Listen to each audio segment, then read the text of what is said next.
Eu gostaria de convidar a abrir sua Bíblia em Mateus, capítulo 27.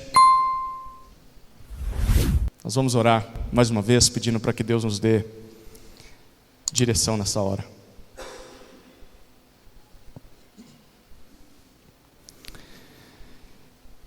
Pai amado, estamos diante da Tua palavra, perfeita, santa, inerrante,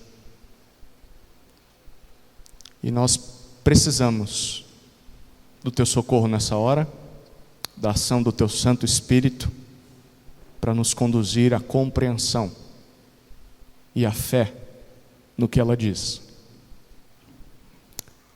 Que o texto que vamos estudar agora nos conduza até o Seu Filho Jesus e a redenção que encontramos nele. É no nome dele que oramos. Amém. Seja bem sincero, olhando para as coisas ao nosso redor, será que existe solução para esse mundo? Se existe alguma solução para esse mundo, o que é que pode salvá-lo?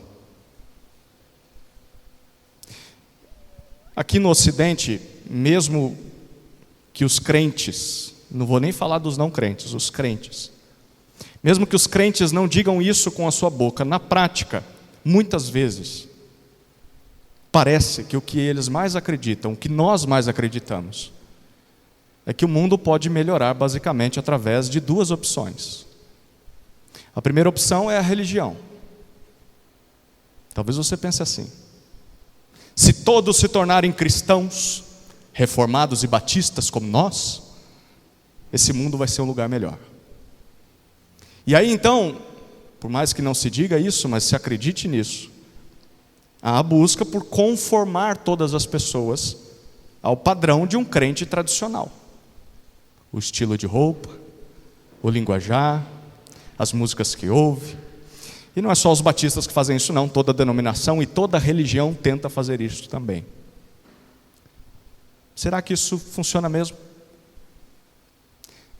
Tem uma segunda opção. E a segunda opção é: se todos se submeterem ao nosso sistema de governo, o mundo vai melhorar. A segunda opção é a política. A política. Quantos não são os crentes que tentam e acham que impor um governante cristão, mesmo que só no discurso, isso vai simplesmente fazer com que políticas cristãs sejam implementadas no Estado e então o mundo vai ser melhor? Será mesmo? Será que tem solução para esse mundo? Se tem solução, o que é que pode salvar esse mundo? Será a religião? Será a política? Bom, a resposta de Mateus para nós é sim, há solução. E há salvação para esse mundo, mas não, ela não está na religião e ela não está na política, por mais que você acredite nisso. Ela está em um outro caminho, um caminho inaugurado por Jesus. Você quer saber que caminho é esse? Sim ou não? Bom, então Mateus vai responder para a gente apresentando duas cenas em Mateus capítulo 27, de 1 até 26. A primeira cena é o remorso de Judas. A segunda cena é o julgamento de Jesus. E enquanto nós vamos estudando esses versículos, você vai perceber que Mateus está querendo nos mostrar que nem a religião e nem a política são a salvação desse mundo.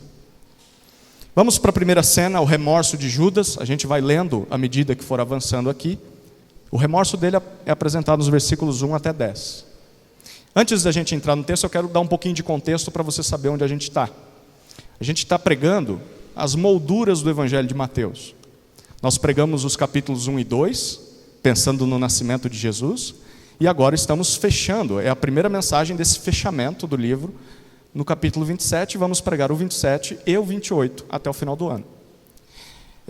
Desde o capítulo 21, Mateus vem contando para os seus leitores o que aconteceu com Jesus na última semana dele, antes da sua crucificação.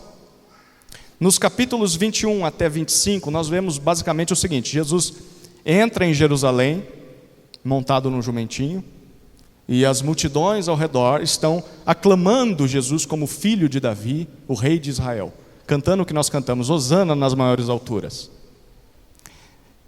Jesus, nessa semana, depois de entrar em Jerusalém, ele entra no templo e ele expulsa os mercadores do templo. Você lembra dessa cena? E basicamente Jesus não só está parando com o comércio lá dentro, mas também está interrompendo, mesmo que momentaneamente, os sacrifícios. Porque sem animal, lá se compravam os animais. Sem animal não tem sacrifício. Então ele também interrompeu os sacrifícios. Nessa semana, Jesus confronta e condena severamente os líderes religiosos, os fariseus, a hipocrisia deles. São textos bem fortes. E ele anuncia para os discípulos que aquele templo vai ser destruído em breve. Aí nós chegamos no capítulo 26. E no capítulo 26 nós temos uma reação dos líderes. E a reação deles é a seguinte, olha lá, capítulo 26, versículos 3 a 5.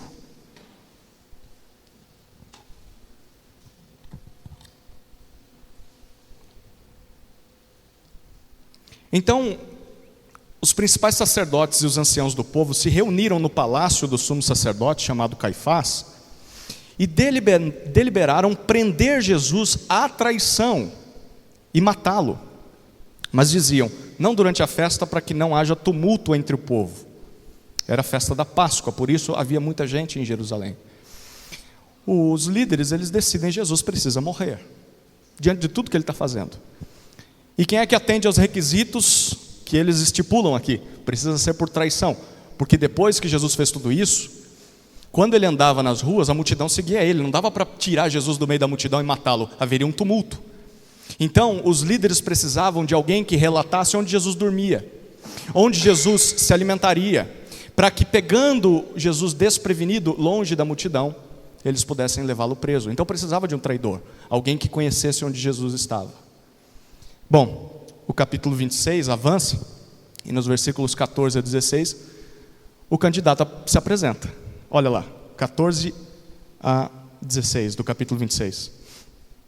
Então um dos 12, chamado Judas Iscariotes, foi falar com os principais sacerdotes. Ele disse, quanto me darão para que eu o entregue a vocês? E pagaram-lhe 30 moedas de prata. E desse momento em diante, Judas buscava uma boa ocasião para entregar Jesus. Bom, um dos 12 apóstolos é o escolhido para entregar Jesus. Perceba que ele se voluntaria, ele quer receber até um salário aí. Depois disso, Jesus celebra a refeição da Páscoa, um dia antes, a celebração era na sexta, ele celebra na quinta com os discípulos. Ali, ele indica para eles que um deles vai traí-lo. Judas é pego de surpresa, como é que ele sabe? Pedro, ao ouvir isso, promete algo para Jesus, e é importante ver o que ele promete. Versículo 31. De 31 a 35, olha lá. Então Jesus disse aos discípulos, essa noite seria uma pedra de tropeço para todos vocês, porque está escrito, ferirei o pastor e as ovelhas do rebanho ficarão dispersas. Mas depois da minha ressurreição, irei adiante de vocês para a Galileia. Mas Pedro, tomando a palavra, disse a Jesus, ainda que o Senhor venha a ser um tropeço para todos, nunca o será para mim. Mas Jesus lhe disse, em verdade lhe digo, que nesta noite, antes que o galo cante, você me negará 3 vezes. Pedro insistiu, ainda que me seja necessário morrer com o Senhor, de modo nenhum negarei. E todos os discípulos disseram o mesmo. Bom, naquela mesma noite, é exatamente isso que acontece. Primeiro, Judas traz Jesus. Olha a sequência do texto, lá no versículo 47. Enquanto Jesus ainda falava, eis que chegou Judas, um dos 12. E com ele, grande multidão com espadas e porretes, vinda da parte dos principais sacerdotes e dos anciãos do povo. Ora, o traidor tinha dado a eles um sinal, aquele que eu beijar, é esse, prendam-no. E logo, aproximando-se de Jesus, Judas disse: salve, mestre, e o beijou. Jesus, porém, lhe disse: amigo, o que você veio fazer? Nisto, aproximando-se eles, agarraram Jesus e o prenderam. Na calada da noite, Jesus é preso, depois da traição de Judas. Ele é interrogado de uma forma ilícita, na madrugada, pelos líderes religiosos. E enquanto isso, algo está acontecendo com Pedro. No final do capítulo 26, a partir do versículo 69. Pedro estava sentado fora no pátio. Uma empregada se aproximou e lhe disse: você também estava com Jesus, o Galileu. Mas ele negou diante de todos e disse: não sei o que você está dizendo. Quando se dirigia para a porta, Pedro foi visto por outra empregada, que disse aos que ali estavam: este também estava com Jesus o Nazareno. E ele negou outra vez, com juramento: não conheço esse homem. Pouco depois, aproximando-se os que estavam ali, disseram a Pedro: com certeza você também é um deles, porque o seu modo de falar o denuncia. Então ele começou a praguejar e a jurar: não conheço esse homem. E no mesmo instante, o galo cantou. Então Pedro se lembrou da palavra que Jesus lhe tinha dito: antes que o galo cante, você me negará 3 vezes. E Pedro, saindo dali, chorou amargamente. Reparem na reação de Pedro, isso vai ser importante em breve. É aí que entramos no capítulo 27, o remorso de Judas. Olha os versículos 1 e 2. Ao romper o dia, todos os principais sacerdotes e os anciãos do povo entraram em conselho contra Jesus para o matarem. E amarrando-o, levaram-no e o entregaram ao governador Pilatos. Aqui nós vemos o resultado do interrogatório secreto e clandestino que os líderes religiosos fizeram a Jesus. Ele vai morrer. E se você ler o capítulo 26 em outro momento, você vai perceber que é por blasfêmia. Eles o acusam de blasfêmia. Mas eles não têm poder legal para matar ninguém. Só Roma detém esse direito. Então o que eles precisam fazer? Levar Jesus até governador Pilatos. Pilatos, ele está na região por causa da festa da Páscoa, a gente já vai ver isso. Perceba, Jesus é amarrado como um criminoso e levado até Pilatos. E Mateus, antes de nos dizer o que aconteceu com Jesus, ele quer nos contar o que aconteceu com Judas depois da traição. E o que a gente vê nos versículos 3 a 5 nos dizem. Olha lá.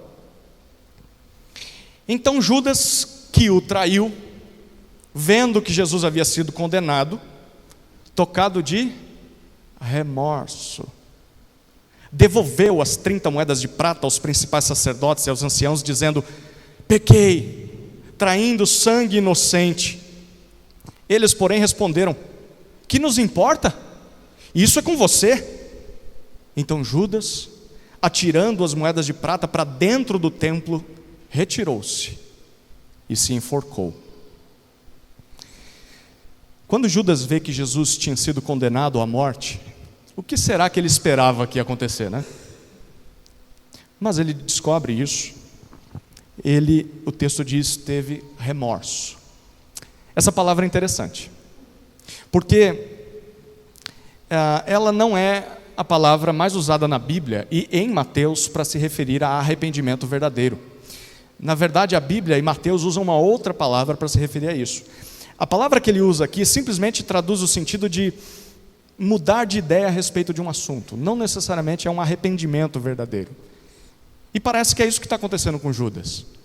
Judas tinha traído Jesus por 30 moedas de prata e agora, aparentemente, ele está voltando atrás na decisão dele.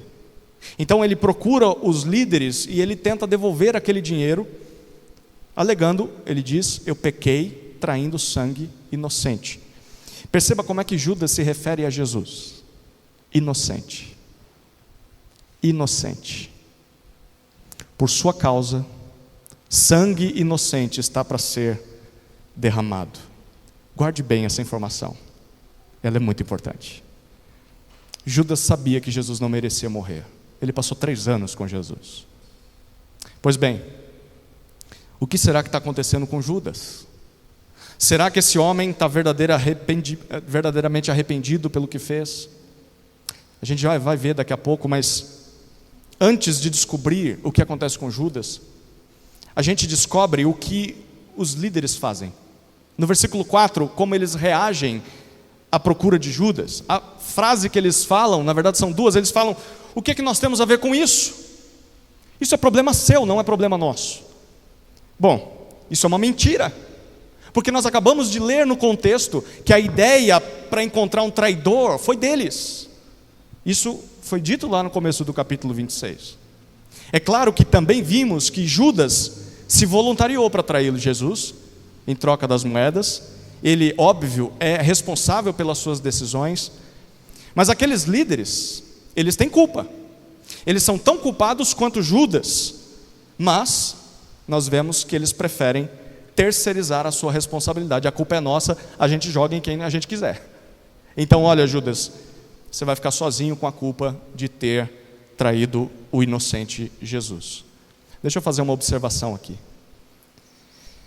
Aqui estão, diante de você nesse texto, os líderes, os pastores mais importantes da nação de Israel.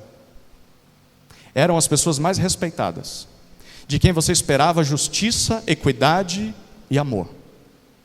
Aplicação da palavra de Deus, pastoreio, cuidado da alma. Mas para manter as coisas do jeitinho deles, debaixo do controle deles, eles estão dispostos a matar um inocente, a tramar esse assassinato. Eles estão dispostos a pagar para que alguém minta e traia esse inocente, e eles estão dispostos a, quando o traidor os busca por socorro, eles o abandonam. Eles fogem da responsabilidade, deixam o BO no colo de Judas sozinho. É isso que más companhias fazem. E principalmente é isso que falsos mestres fazem. Pessoas dispostas a cometer injustiças só para manter a reputação, só para manter o status social, para que as coisas não saiam do seu controle. Então, tudo bem, em nome de Deus nós podemos fazer vistas grossas ao pecado, vistas grossas à injustiça que é feita aos outros, e aí começam a incitar as outras pessoas ao erro, para que outras pessoas também participem dos seus pecados. Falsos mestres, falsos amigos, falsas companhias, más companhias, te incitam ao crime, te incitam ao pecado. Vai e faz mesmo. Esse negócio aí é de gente muito religiosa, esse negócio de Bíblia. Você pode fazer o que você quiser, seja feliz. E aí vão incitar você ao erro, ao pecado, ao crime. Mas aí, quando as consequências vêm, te deixam sozinho. Jogam a culpa toda no seu colo e falam: não aconteceu porque você não teve fé suficiente, porque você não deu tanto dinheiro quanto deveria, aconteceu porque você foi tolo, e te deixam sozinho com as responsabilidades. Talvez você já tenha sofrido nas mãos de pessoas assim. E quem sabe talvez você não seja uma pessoa assim. Eu quero que você olhe para esse texto e avalie a si mesmo. Se como Judas você cai fácil na lábia de pessoas más e acaba fazendo o errado que elas incentivam você a fazer, saia dessa antes que seja tarde demais. Acabe com esse relacionamento, acabe com essa amizade, pare de ouvir essa pessoa. Porque um dia as consequências, elas vão vir, é inevitável, elas aparecem. E nesse dia, você vai pagar pelo seu erro e é possível que pague também pelo deles, porque eles vão sumir, eles vão fugir e o BO vai ficar com você. Por isso, cerque-se de amigos verdadeiros, conselheiros sábios, pessoas que te incentivam a obedecer a Deus, não o contrário.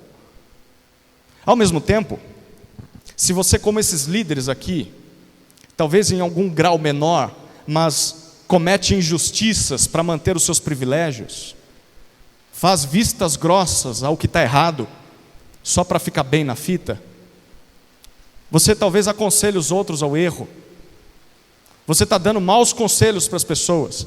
E quando as coisas apertam, você se exime da responsabilidade e foge das consequências. Se você está fazendo isso, se arrependa. E aprenda o que é ser um amigo de verdade. Aprenda o que é ser um mestre de verdade, o que é ser um pastor de verdade.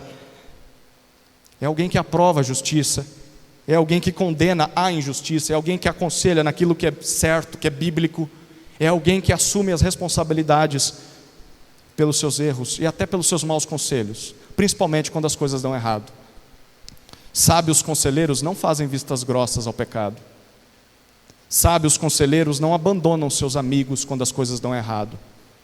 Sábios conselheiros assumem suas responsabilidades e se compadecem de quem errou e se colocam à disposição para ajudar a pessoa a sair do buraco. Isso é amigo de verdade.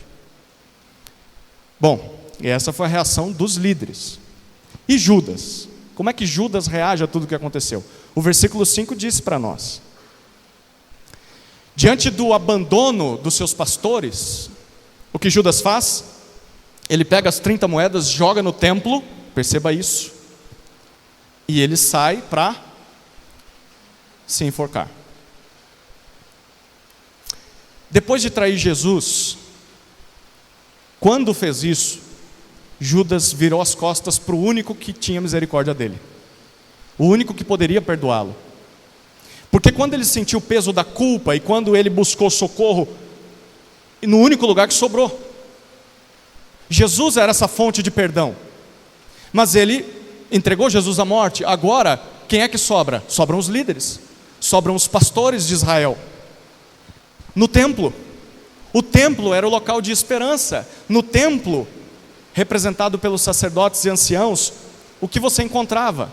Você encontrava perdão. E o que é que Judas encontra? Não é perdão, não é misericórdia, é mais culpa e agora abandono. A culpa é toda sua, Judas. E isso fez com que Judas achasse que a única solução dele seria o suicídio. É por isso que Mateus escolheu a palavra remorso para traduzir para nós o que Judas estava sentindo naquele momento. Sim, Judas reconheceu que tinha feito algo errado, mas ele não buscou o caminho certo para consertar o estrago. Ele simplesmente quis devolver o dinheiro e se suicidar. Essas coisas não iriam resolver a questão. Jesus continuaria sendo morto, seria morto pelos líderes. Você lembra o que a gente viu no final do capítulo 26? Eu pedi para você enfatizar a reação de Pedro. Quando Pedro nega Cristo, como Jesus tinha dito que ele faria, a reação de Pedro foi um pouco diferente. Ao invés de sair para se suicidar, você lembra o que aconteceu? O versículo 75 diz para nós: Pedro saiu e chorou amargamente. Chorou profundamente, do fundo do coração. Aqui está uma grande diferença que Mateus está apresentando para nós. A diferença entre o remorso e o verdadeiro arrependimento. Apesar de que os dois começam com a noção de que a pessoa fez algo de errado, tanto aquele que tem remorso quanto aquele que se arrepende perceberam que fizeram algo de errado, mas o caminho que eles seguem depois disso é completamente oposto. Por exemplo, o remorso, ele tenta a qualquer custo se livrar da culpa, se livrar da responsabilidade, se livrar de reconhecer aquilo e consertar. E aí, ele, se não consegue se livrar, ele tenta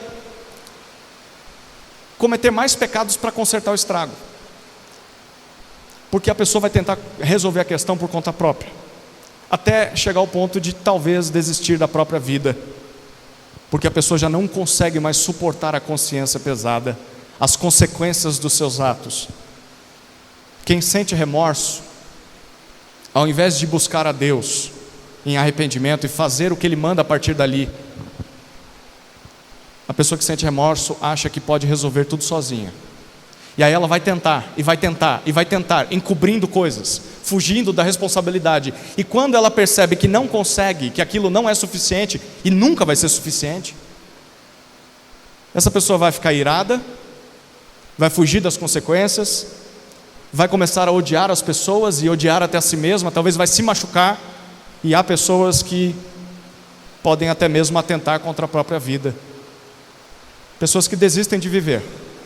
Há pessoas que se suicidam e há pessoas que continuam vivas, mas desistiram da vida. Remorso. Mas e o arrependimento?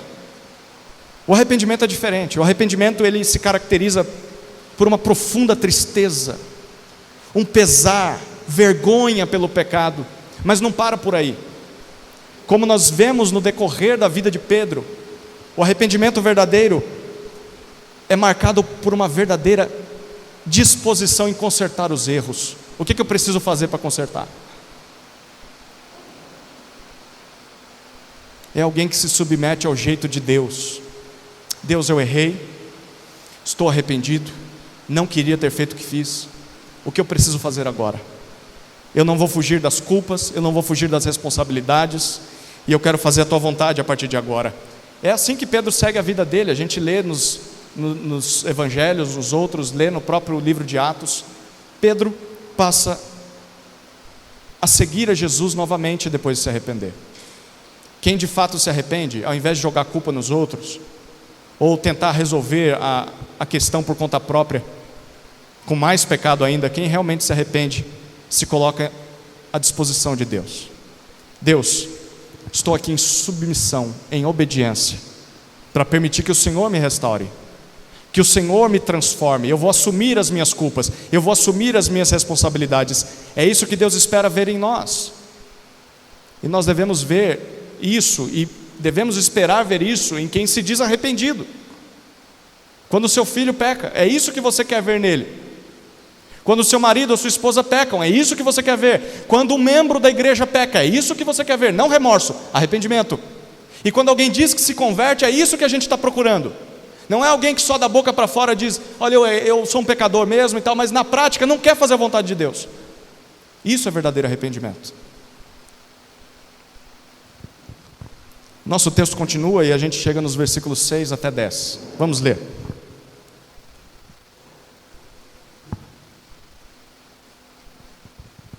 E os principais sacerdotes, pegando as moedas, disseram: não é lícito colocá-las no cofre das ofertas, porque é preço de sangue. E tendo deliberado, compraram com elas o campo do oleiro para cemitério de forasteiros. Por isso aquele campo é chamado até o dia de hoje, campo de sangue. Então se cumpriu o que foi dito por meio do profeta Jeremias. Pegaram as 30 moedas de prata, preço em que foi estimado aquele a quem alguns dos filhos de Israel avaliaram, e as deram pelo campo do oleiro, assim como me ordenou o Senhor. Uma vez que Judas jogou as moedas no templo, os principais sacerdotes têm um problema grave aqui diante deles. Eles sabem que aquele dinheiro é fruto de algo cruel. Eles falam: isso é preço de sangue. Eles sabem exatamente o que está acontecendo ali. Então eles não podem pegar esse dinheiro simplesmente colocar na caixa de ofertas, porque eles sabem a procedência do dinheiro. Então o que eles fazem? Bom, eles propõem uma boa ação. Olha que lindo. Eles falam: vamos comprar um terreno, uma propriedade de um oleiro aqui na cidade. Provavelmente eles compram em nome de Judas, porque é óbvio, eles não iam se manchar com aquele dinheiro. Cadê Judas? Judas sumiu, hein? Então eles pegam o dinheiro, compram em nome de Judas essa propriedade, como se Judas tivesse ofertado esse valor para comprar o terreno, e eles destinam aquele terreno para um cemitério de forasteiros, o campo que ficou chamado como campo de sangue. E Mateus diz que isso se cumpriu, isso aconteceu para se cumprir o que Jeremias tinha profetizado. Está citando Jeremias 19 e uma junção de um texto de Zacarias capítulo 11. Bom, é importante que a gente perceba o que Mateus está dizendo para nós nesse texto. O foco de Mateus é a condenação injusta de Jesus. Algo que o próprio Judas já declarou abertamente, e os líderes religiosos sabem: ele é justo, ele não merece a condenação, mas está sendo condenado. Mas tem algo a mais nesse trecho, tanto é que Mateus gasta 8 versículos para enfatizar para nós o que aconteceu com Judas depois da traição de Judas. É claro que Mateus quer mostrar para nós a derrota de Judas nesse texto, mas em meio à derrota de Judas, você vê a tragédia que está acontecendo com os líderes religiosos de Israel. Esses homens, os principais sacerdotes e os anciãos, eles são os representantes espirituais da nação. É como se fossem os pastores da nação. Eles são os responsáveis pelo templo em Jerusalém. E você lembra o que acontece no templo? O templo é o local dos sacrifícios. Através do serviço, do sacerdócio desses homens, pessoas culpadas, pessoas cheias de pecados, vinham até Deus em busca de perdão e esperança, e ofereciam seus sacrifícios, esperando que Deus as perdoasse por meio daquilo. E é justamente isso que Judas está buscando naqueles homens. Quando Judas os procura, ele está procurando a instituição autorizada para trazer esperança para um culpado. Mas Mateus está deixando bem claro para mim e para você que estamos lendo esse texto: o templo e os sacerdotes que estão no templo, eles não são mais capazes de oferecer esperança. Eles não são mais capazes de oferecer perdão aos homens. Na verdade, todo aquele sistema está corrompido e não pode mais ajudar ninguém. Foi por isso que Jesus, há alguns dias, tinha expulsado os comerciantes ali de dentro, interrompendo os sacrifícios. Foi por isso que Jesus amaldiçoou aquela figueira. Foi por isso que Jesus profetizou a destruição do templo, porque a religião de Israel e qualquer outra religião nesse mundo falhou em cumprir o seu papel. Ela não pode salvar o mundo e nunca vai poder. Algo ou alguém precisa assumir esse lugar. O que é que pode assumir esse lugar? Quem é que vai assumir esse lugar? É o que Mateus quer mostrar para nós na segunda cena: o julgamento de Jesus. Vamos ler os versículos 11 até 14.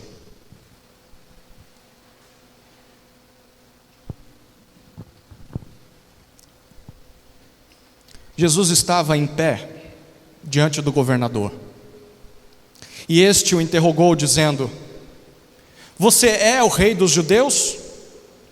Jesus respondeu: o Senhor está dizendo isso. E sendo acusado pelos principais sacerdotes e pelos anciãos, Jesus nada respondeu. Então Pilatos perguntou: não está ouvindo quantas acusações fazem contra você? Mas Jesus não respondeu nenhuma palavra, a ponto de o governador ficar muito admirado. Jesus foi entregue a Pilatos. É sexta-feira de manhã. O governador está em Jerusalém por conta da festa da Páscoa.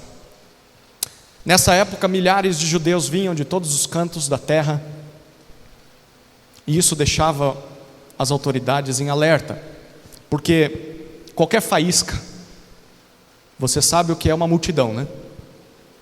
Ainda mais uma multidão que não está satisfeita com o governo atual. Qualquer faísca pode despertar um incêndio. É por isso que Pilatos foi para lá. Pilatos está ali para impedir que algo dê errado, porque se der errado vai sobrar para ele. Significa que ele não sabe governar bem. Tudo que Pilatos menos queria naquela sexta-feira era mais um pretenso rei dos judeus aparecendo, querendo fazer uma revolução.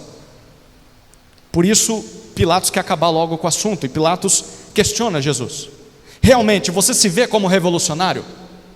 Você se vê como rei dos judeus? O que Jesus responde? Eu nunca disse isso. É o Senhor quem está falando. Está na tua boca, não fui eu que falei. Isso é estranho, porque não é assim que um revolucionário deveria agir. Que manhã esquisita para Pilatos. Bom, Pilatos então vê a situação piorando, porque Jesus é acusado, os líderes estão ali, e eles começam a acusar Jesus, e Jesus simplesmente não responde uma só palavra. Jesus não nega as acusações, Jesus não se defende, Jesus não se justifica, Jesus não ataca os seus acusadores, Jesus simplesmente fica em silêncio. E diante disso Pilatos fica ainda mais indignado. E aí Pilatos vira para ele: você não está ouvindo o que eles estão dizendo? Você não vai se defender não?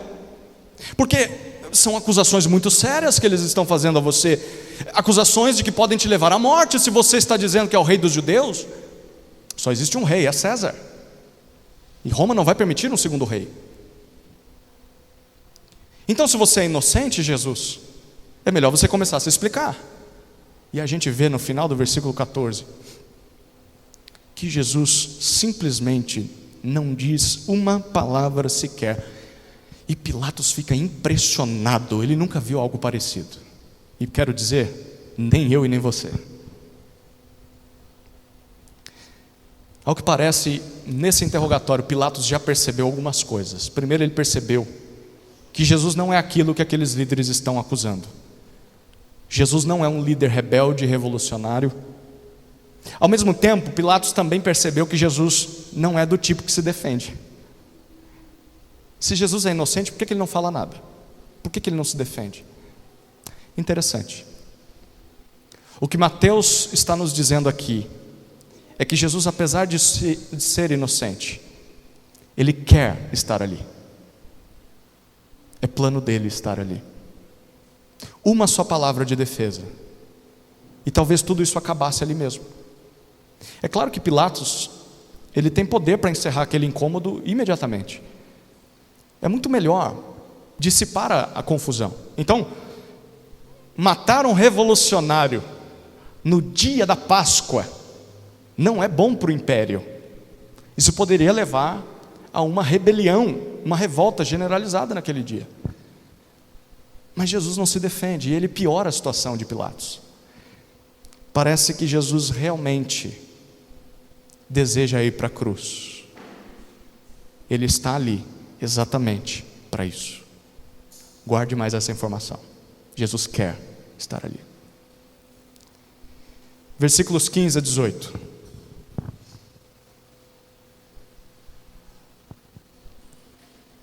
Ora, por ocasião da festa, o governador costumava soltar ao povo um preso, conforme eles quisessem. Naquela ocasião, eles tinham um preso muito conhecido chamado Barrabás. Estando, pois, o povo reunido, Pilatos lhes perguntou: quem vocês querem que eu solte? Barrabás ou Jesus, chamado Cristo? Porque sabia que era por inveja que eles tinham entregado Jesus. O versículo 18 já nos dá a dica. Pilatos não é bobo. Pilatos já percebeu a intenção daqueles líderes. O texto ressalta: eles entregaram Jesus por inveja. Jesus não cometeu crime algum. A única coisa que Jesus estava fazendo era assumindo, mesmo sem querer, o protagonismo daqueles líderes perante o povo de Israel. E isso eles não poderiam aceitar. Alguém melhor do que nós está conquistando a nossa audiência e ainda condenando os nossos pecados. E Jesus fez isso só por causa dos milagres que fazia e do ensino com autoridade. Jesus estava acabando com o negócio de sucesso daqueles homens. O plano de carreira deles, de enriquecer às custas do povo, tirando o dinheiro do povo, em nome de Deus. É interessante. É isso que pessoas más, ímpias, fazem quando alguém de bem tenta ajudar os outros. Você já reparou isso? Ao invés de se alegrarem porque alguém está querendo ajudar as pessoas, pessoas más ou ímpias querem derrubar essas pessoas. Não, o mal tem que continuar. Temos que impedir, por inveja, porque não sou eu que estou sendo aplaudido, não sou eu que estou sendo reconhecido. Quantas pessoas não fazem isso por medo de perder o status, de perder a posição, de perder o emprego? Então é melhor que eu cale, silencie aquele que faz o bem, do que apoiá-lo para que ele socorra os necessitados. A forma com que nós reagimos diante de outras pessoas que se destacam, apesar de nós, talvez pessoas melhores do que nós, pessoas que estão fazendo o que nós não temos coragem de fazer. A forma com que nós reagimos a elas diz muito se nós somos parecidos com esses líderes. Sabe, a necessidade estava ali o tempo todo, e você passava e dizia: alguém tem que fazer alguma coisa, alguém tem que fazer alguma coisa, mas você nunca moveu uma palha para fazer. Aí alguém faz alguma coisa, Alguém percebe e começa a fazer. E aí, lá vai o especial. Olha lá, acha que é o santo, a santa, é melhor que todo mundo. E aí a gente começa a criticar e quer crucificar essa pessoa. Como somos parecidos com esses líderes, não?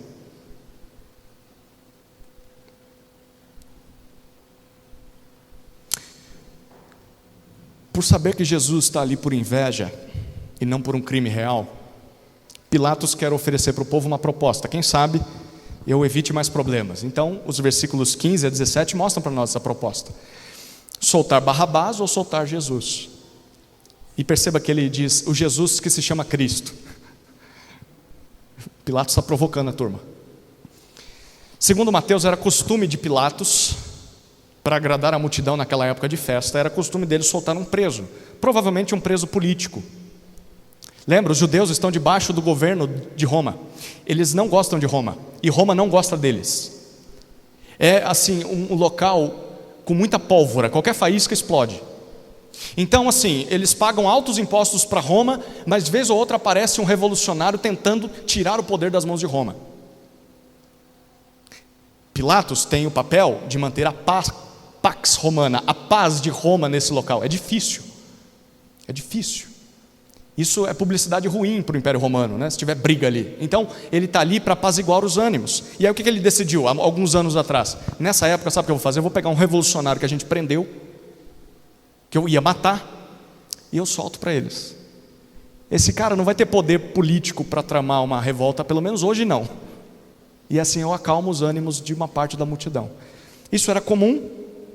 Barrabás era um criminoso bem conhecido de todos. E então Pilatos diz que vocês escolham o seu líder, que vocês escolham o seu representante, ou Barrabás ou Jesus. Aí nós vemos os versículos 19 e 20, olha lá.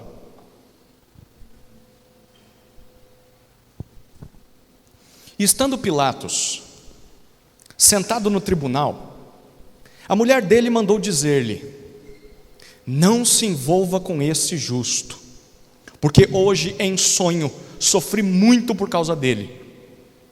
Mas os principais sacerdotes e os anciãos persuadiram o povo a que pedisse Barrabás e condenasse Jesus à morte. Enquanto Pilatos está ali, está esperando a resposta do povo, algo completamente incomum acontece ao governador. E Mateus faz questão de contar para a gente. A esposa dele manda um aviso, um recadinho para Pilatos. E o recado é: não se envolva com esse justo. Não faça nada a este homem inocente.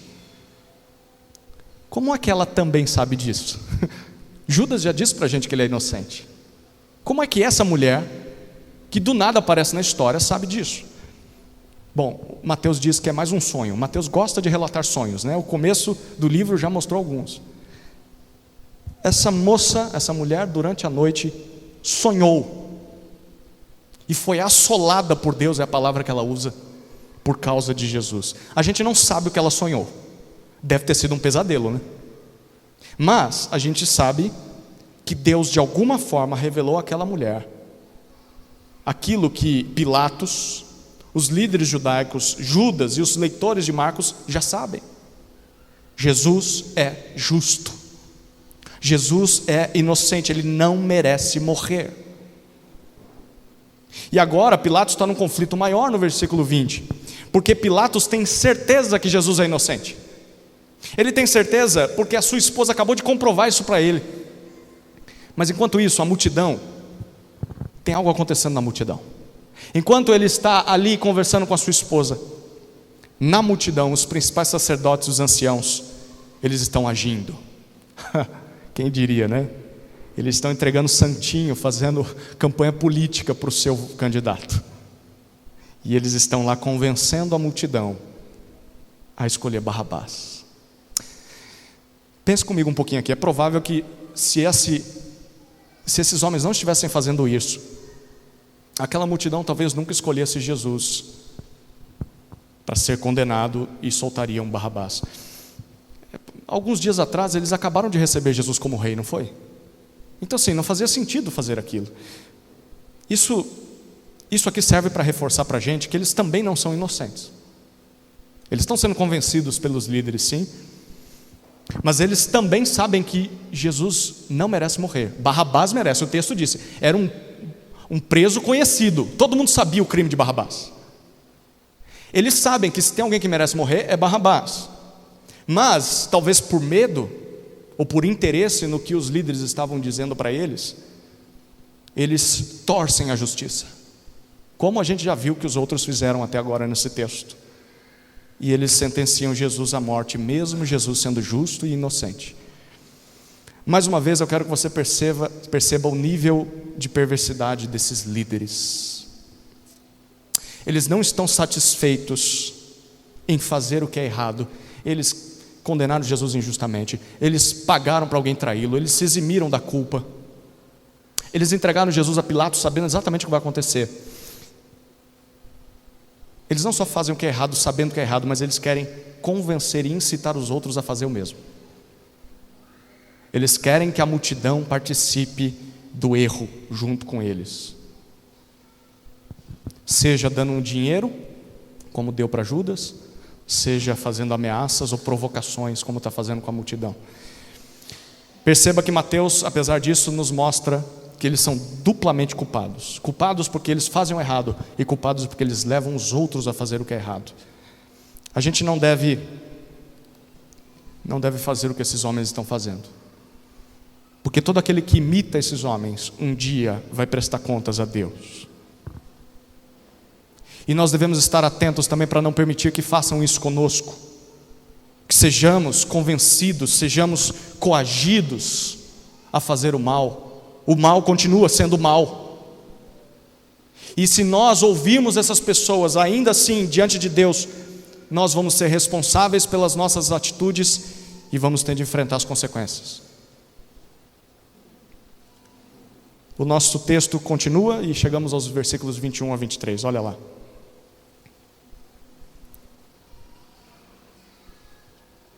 De novo, o governador perguntou: qual dos dois vocês querem que eu solte?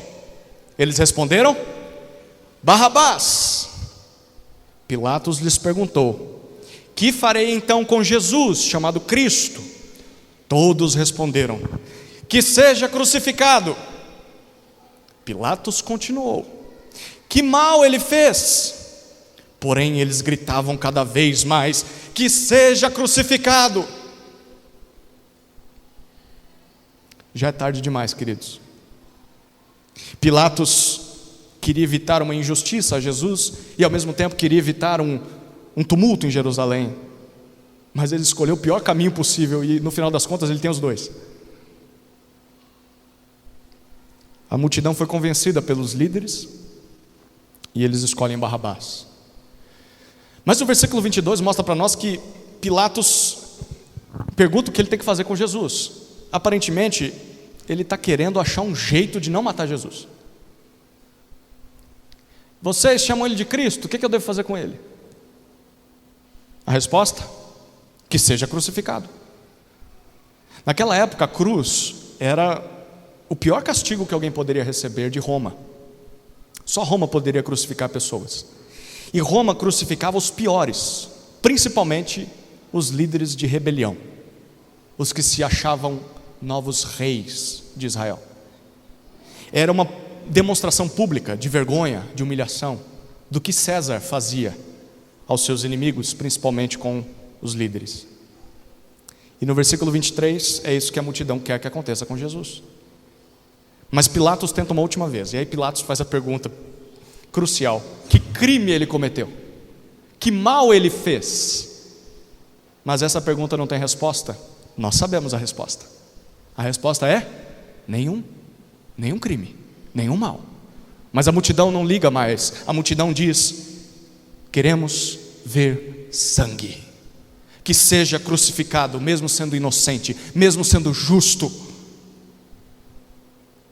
E aí chegamos ao final do nosso texto, versículos 24 a 26. Vendo Pilatos que nada conseguia, e que ao contrário o tumulto aumentava, mandou trazer água e lavou as mãos diante do povo, dizendo: estou inocente do sangue deste homem, fique o caso com vocês. E o povo todo respondeu: que o sangue dele caia sobre nós e sobre os nossos filhos. Então Pilatos lhes soltou Barrabás, e depois de mandar açoitar Jesus, entregou-o para ser crucificado. Quando Pilatos tentou jogar a decisão para os outros, fugindo da sua responsabilidade, ele é só mais um. Ele só piorou a situação.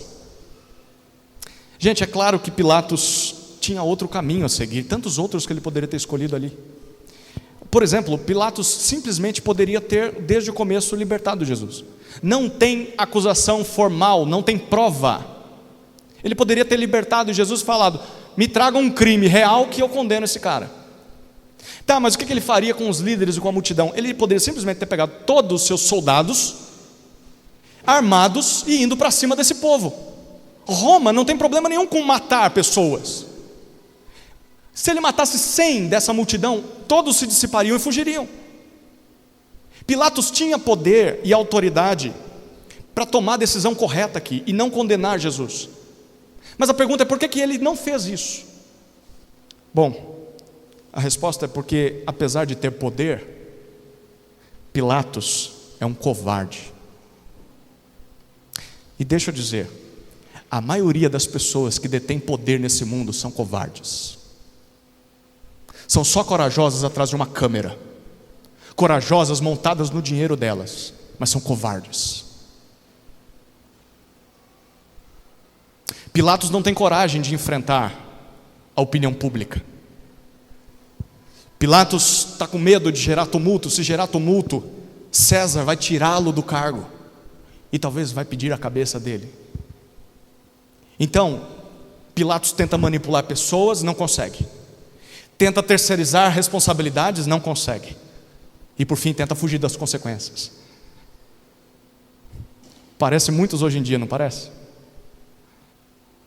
Pessoas com cargo, com responsabilidades de autoridade. Pessoas que deveriam zelar, deveriam cuidar, deveriam proteger o povo, administrar justiça, defender o direito dos oprimidos, mas por pressão popular, por medo talvez de perder o seu posto, por medo de perder recursos, perder dinheiro, perder status. Quantos não são os que têm autoridade que acabam encobrindo a justiça, fazendo vistas grossas para a injustiça? Aqui está um exemplo do que nós não devemos fazer. E agora eu quero falar com você que tem alguma responsabilidade na vida. Talvez você tenha uma autoridade, ou exerça um papel de autoridade. Talvez você, no lar, você é um marido, ou uma mãe solteira, você é responsável pelos seus filhos. Talvez você é uma avó que hoje é responsável pelos netos. Talvez você hoje é alguém que no emprego está numa posição que pessoas dependem de você, da sua liderança. Talvez você é alguém que em repartições públicas zela pelo patrimônio público, por uma função que Deus lhe conferiu. Talvez você é um professor, é um mestre, uma professora. Talvez você dentro da igreja tenha responsabilidades. Um ministério em que vidas dependem da sua decisão. Vidas dependem da sua administração do que é justo e do que é injusto. Nós não podemos abrir mão da justiça. Não podemos abrir mão da verdade só por causa da pressão popular. Não podemos. Mesmo que nós acabemos sendo vistos como impopulares pela multidão, nós precisamos perseverar na justiça, na busca pela verdade, na prática da justiça, na defesa do que é justo, fazer o que é certo, mesmo que seja contra a vontade da maioria. E aqui você pode pensar em vários exemplos, mas eu vou dar pelo menos 2 para nós. Ser honesto no seu trabalho, mesmo que você se torne impopular. E um segundo exemplo, ser bíblico na hora da disciplina na igreja, mesmo que a maioria esteja contra. A voz do povo não é a voz de Deus. A palavra de Deus é a voz de Deus, mesmo que seja impopular nesse mundo.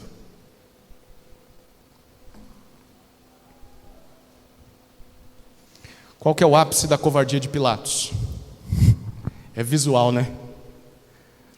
Alguns capítulos anteriores, nós vimos uma bacia com água, mas sendo usada para lavar os pés dos discípulos. Agora uma bacia com água aparece naquele que exercia autoridade. Pilatos não faz como Jesus, pega água e lava os pés dos seus. Pilatos pega água e lava as mãos na frente da multidão e diz assim: eu sou inocente do sangue desse homem, o problema agora é de vocês. A gente já viu isso acontecendo no texto, não viu? O problema é seu. Foi o que os líderes falaram para Judas. Uma pergunta aqui. Pelo que a gente tem lido até agora nesse capítulo, de acordo com Mateus, o gesto de Pilatos, a fala de Pilatos, livra ele da culpa? Tira dele a responsabilidade, sim ou não? Para ele talvez sim, mas não, de jeito nenhum. De nada adianta fingir que a culpa não é sua. Você pode até lavar as mãos na frente de todo mundo. Você pode falar, eu não tenho culpa nisso aí. Mas palavras e ações não tiram a sua responsabilidade. Diante de Deus, todos nós somos responsáveis pelo que nós fazemos. Muitas vezes, pessoas nos fazem chorar, nos causam sofrimentos. E muitas dessas vezes, nós usamos isso como desculpa para pecar. É por isso que eu maltrato todo mundo, é por isso que eu sou irritado, é por isso que eu abandonei os meus filhos, porque olha o que me fizeram. Diante de Deus, isso não é desculpa. Você está lavando as mãos igual Pilatos. O que fizeram a você pode influenciar você, mas não determinar as suas atitudes. Você é responsável pela maneira com que você reage. Um dia nós vamos prestar contas a Deus pelo que nós fizemos. Como é que o povo reage? Versículo 25 diz: sim, pode jogar o sangue nas nossas mãos. A culpa pode ser nossa, sim, Pilatos. E quer saber, pode jogar também sobre os nossos filhos. Pilatos não falou nada disso, mas eles dizem, joga nos nossos filhos. Imagina filhos, papai e mamãe falando isso. Eu estou errado e o juízo pode vir para mim e pode vir para o meu filho também. Que culpa tem o filho?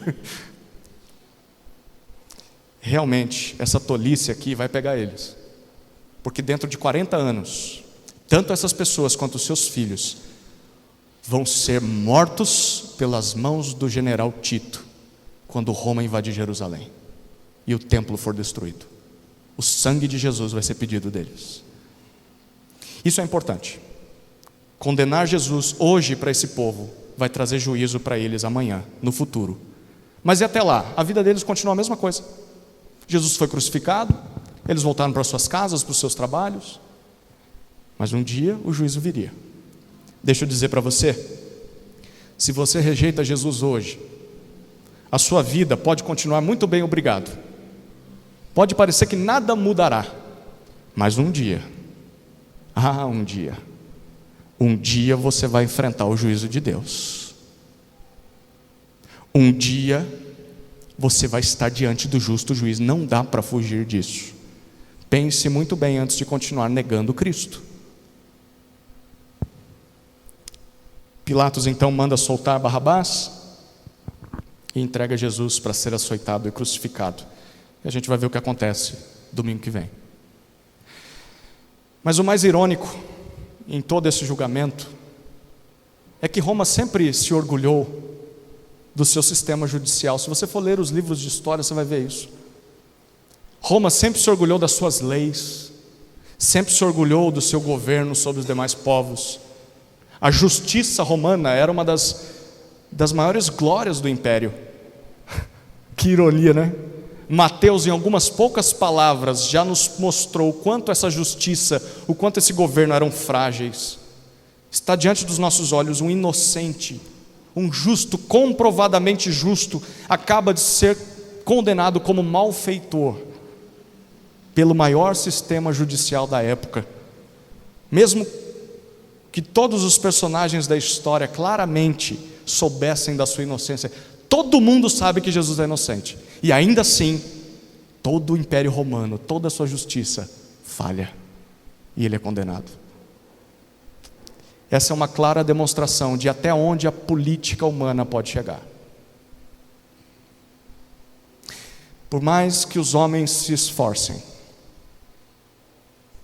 a sua política e a sua justiça não conseguem garantir que a verdadeira justiça, plena justiça, seja feita nesse mundo. Então a política, mesmo que orquestrada por pessoas justas e boas, o que é raro acontecer, acontece bem de vez em quando, mas a maior parte das vezes é na mão de gente injusta. Vamos imaginar que só crentes tementes a Deus e honestos assumissem a política. Ainda assim, nesse mundo, ela é incapaz de resolver todos os problemas desse mundo. O que é que pode resolver então? Se a salvação do mundo não está na religião, representada nesse texto pelos líderes e pelo templo, se a salvação do mundo não está na política, representado aqui por Pilatos, o Império Romano, onde é que nós podemos encontrar esperança? Onde é que nós podemos encontrar salvação? Se você reparou bem, esse texto já disse isso claramente para nós através de duas dicas que foram gritantes. É como se Mateus estivesse gritando para você e para mim. Sabe onde a gente vai encontrar salvação para esse mundo? Duas dicas. A primeira dica está na forma com que Jesus é chamado pelos personagens do texto. Você reparou nisso? Versículo 4, Judas chama ele de inocente. Versículo 11, Pilatos chama ele de Rei dos Judeus. Versículos 17 e 22, Pilatos chama ele de Cristo. E a esposa de Pilatos chama ele no versículo 19 de justo. Junta tudo isso e você chega à seguinte definição de Jesus Cristo. Jesus Cristo é o verdadeiro Rei dos Judeus, o Rei de Deus, que foi condenado à morte pelas mãos dos judeus e pelas mãos dos romanos, apesar de ser inocente e justo. A grande pergunta que eu e você devemos fazer agora é: por quê? Por que ele não fez nada para impedir isso? Por que ele se entregou à morte naquela cruz? A segunda dica de Mateus para nós sobre a única salvação deste mundo está na troca que está acontecendo entre Barrabás e Jesus. Você reparou isso? A troca de Barrabás por Jesus e vice-versa é a maior ilustração do verdadeiro motivo de Jesus ter sido condenado à cruz. Para que Barrabás pudesse viver, Jesus teve de morrer. Para que o bandido, o culpado, ficasse livre, o justo assumiu o lugar do culpado. Isso é o Evangelho. Jesus morre no lugar do pecador. Diante de Deus, todos nós somos culpados por nossos pecados. Nós somos culpados tanto quanto Judas, nós somos culpados tanto quanto esses líderes, tanto quanto Pilatos, tanto quanto a multidão, somos culpados tanto quanto Barrabás. Se nós estivéssemos lá, faríamos a mesma coisa. Mas ainda assim, Jesus Cristo assumiu sobre si a nossa condenação para que nós pudéssemos ser perdoados por Deus. Na cruz, Jesus troca de lugar comigo e com você. O inocente, o justo, assume o lugar do culpado, do injusto, o meu lugar, o seu lugar, para que nós pudéssemos nos tornar filhos de Deus. A propósito, deixa eu fazer um comentário aqui que eu deixei exatamente para aqui. Sabe qual é o significado do nome Barrabás? Bar é filho, Abba, pai. Barrabás significa filho do pai. Que grande providência, não? Barrabás é uma descrição viva do que Deus faz por nós através da cruz. Ele castiga sobre Jesus os nossos pecados e as nossas culpas e nos aceita como filhos, perdoados pelo sangue de Jesus. O sangue, que você deve ter reparado, aparece 5 vezes nessa narrativa. É uma ênfase de Mateus. É o sangue de Jesus que nos livra da condenação. E aí, será que existe alguma solução para esse mundo? Bom, ela não está na religião, ela não está na política. Eles têm o seu lugar, mas não quando se trata de salvar o mundo. Só Jesus Cristo é a salvação para esse mundo. Na cruz, Jesus venceu o nosso maior inimigo. Jesus venceu o pecado e nos introduziu à família de Deus. Por isso, um dia, como Jesus venceu esse mundo, Ele disse: vocês também vencerão o mundo. Um dia nós vamos reinar ao seu lado, no novo céu e na nova terra. Lá não vai ter mais pecado, lá não vai ter mais lágrima, lá não vai ter mais dor, lá não vai ter mais morte, mais injustiça. E deixa eu fazer só um breve comentário. Isso nos faz lembrar que se Jesus venceu os nossos inimigos, não através da espada ou da força, mas através do silêncio, do amor, do sacrifício. Se nós representamos Jesus e o seu reino nessa terra, sabe como nós devemos encarar o mal desse mundo? Não é na espada, na violência, mas é no amor, é no sacrifício, é no serviço, como nosso Senhor fez. Nós não vamos conseguir ajudar as pessoas com ódio, com raiva delas, brigando por questões políticas, brigando por causa de placa de igreja, ameaçando, tentando converter as pessoas à força, como aqueles líderes estavam fazendo. Não, nós vamos encarar o mal desse mundo e ajudar as pessoas se nós imitarmos o caráter amoroso do nosso rei, se nós conquistarmos as pessoas pelo amor sacrificial de Cristo. Última pergunta da noite: como é que você vai viver depois de ouvir tudo isso? A propósito, não sei se você já fez essa pergunta, mas eu sempre fico me perguntando: e Barrabás? O que aconteceu com esse cara? Ele não estava sabendo de nada, e daqui a pouco ele está livre, e ele vê Jesus sendo crucificado no lugar dele. Será que Barrabás voltou à vida de crimes?